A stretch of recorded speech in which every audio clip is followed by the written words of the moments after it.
I've been working at a downtown office for a few years, specifically as a web developer for an online news company. My primary role involves ensuring articles are published correctly on the website and maintaining its uptime.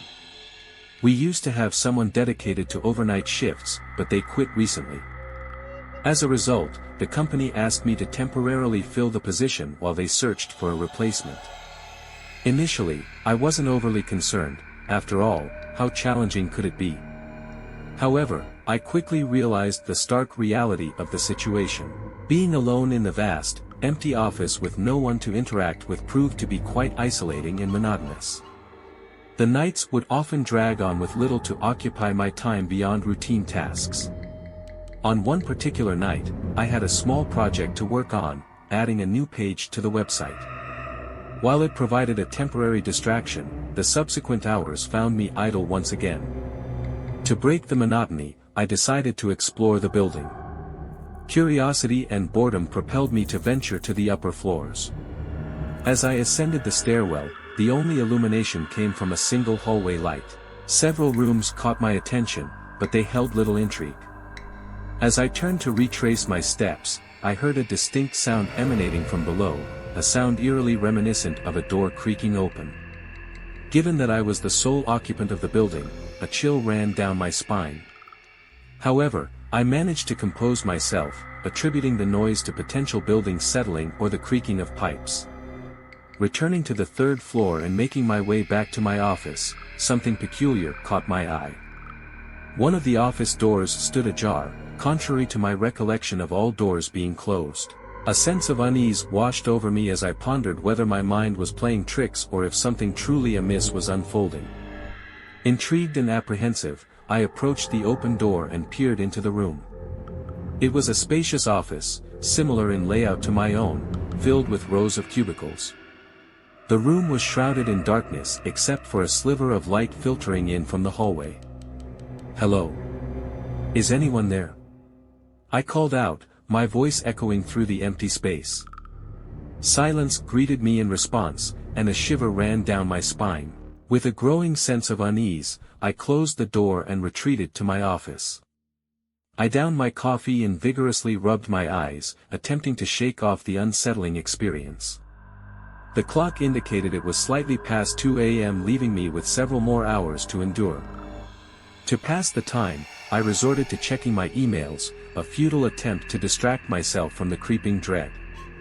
Then, I heard it again, the same ominous sound, this time originating from my own floor. Adrenaline surged through me as I sprang to my feet and rushed into the hallway. There, across the corridor, the same door was once again ajar.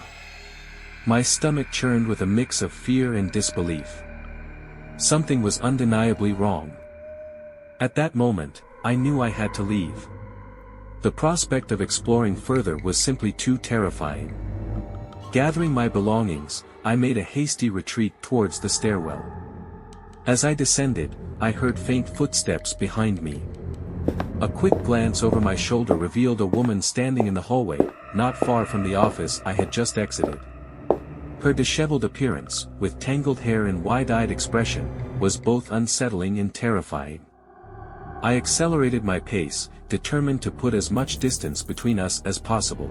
The sound of her footsteps echoed behind me for a brief moment before fading away. Once I reached safety, I contacted the police. A thorough search of the building yielded no results, and the police concluded that the mysterious woman remained unaccounted for. I heard them say it is another sighting of the same woman in the building. They said she appears only at night, to only some of the workers. And the workers that she appears to are never seen again. The company subsequently hired a security guard for overnight shifts, but the fear and unease lingered. The memory of that night, with its inexplicable occurrences, continues to haunt me. What if I had not run? What would have she done to me?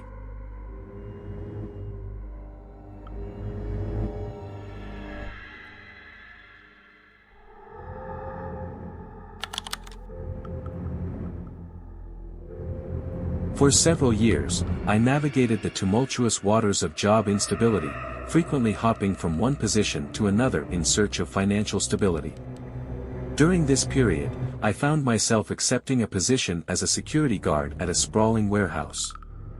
From the outset, it was evident that the company had a rather lax approach to security. My hiring seemed more of an afterthought than a proactive measure.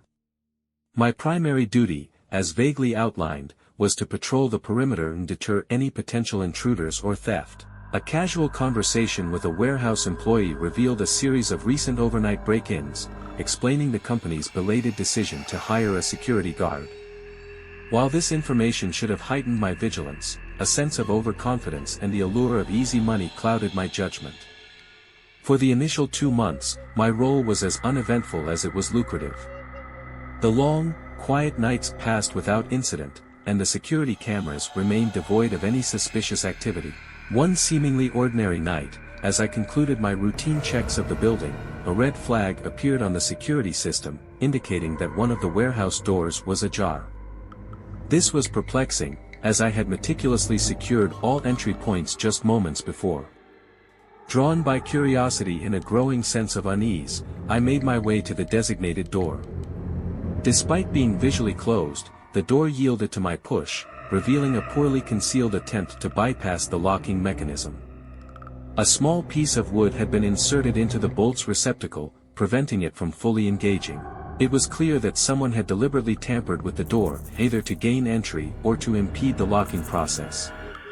A chill ran down my spine as I connected these events to the earlier reports of break-ins.